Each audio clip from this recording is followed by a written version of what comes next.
One day away from the Nevada caucuses, but after the disaster in Iowa, officials aren't promising same-day results this time around, so no promises. And with talks of a brokered convention growing louder, can Democratic voters even trust their own party to nominate the candidate that they vote for? Here to debate, attorney and former Bush administration advisor Adolfo Franco and liberal analyst Kathy Aru. Thank you both for joining us. We really appreciate it.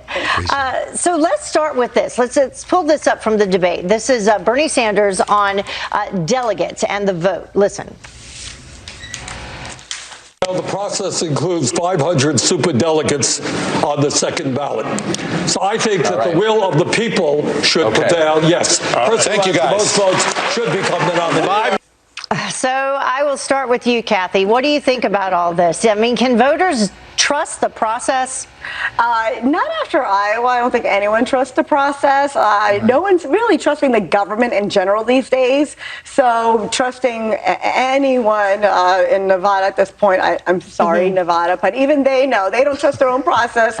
And so they're making the standards really low. Like it's going to be a few weeks. So, well, they're not going to use the same app, Adolfo, as they did in Iowa. So they're going to do things a little bit different, but still they're not making any promises. What about this? We had this Fox News voter analysis survey that said overall, how confident are you that the Democratic Party's process to select a presidential nominee is fair?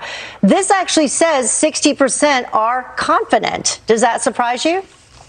Well, it's 40% that aren't, and I think that number will only grow larger. I think Kathy's absolutely right. There's zero confidence. You know, the chairman of the Democratic Party said that accuracy is their North Star. He needs to get a new compass because it's not working. So that the process has failed. It's already they've alerted the press that the process is likely not to work in Nevada as well.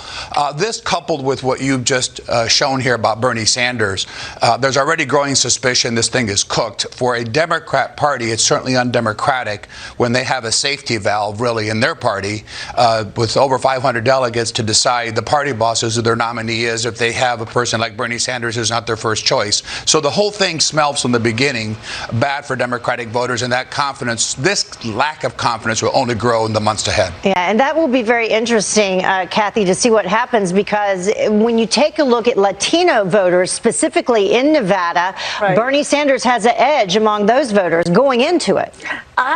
I don't believe it. I run a Hispanic magazine for 18 years now, Catalina, and none of my readers are really behind Bernie Sanders because when you talk about socialism and communism, the reason they're in this country is to avoid socialism and communism from the countries that they left. So it didn't work in our countries. We're not exactly Bernie Sanders fans, or I haven't found any, and my magazine's national. So Adolfo, I don't believe it. What do you think about that?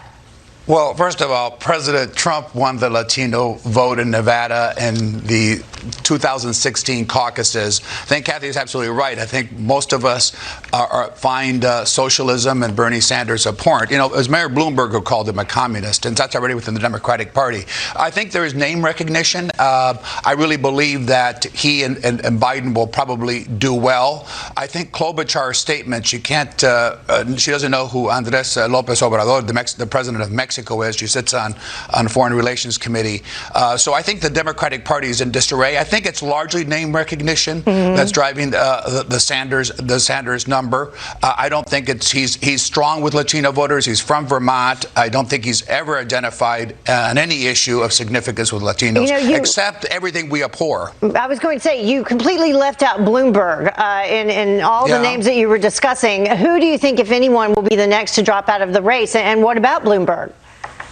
Well, I have to tell you that based on the Democratic debate performance, and that this is not a cliche, President Trump is the clear winner. In many ways, I think he is, but I think they've all lost in that debate in many ways. I have to think that the weakest performance and the likely person to drop out, if you have to signal one of them, would be Senator Klobuchar. Just as she's lagging in the polls, I think her disastrous performance with respect to Latino voters particularly on the Mexico issue, I think is going to cost her a significant amount of support. So I might put my money on Klobuchar being the weakest candidate. Well, they are in Vegas.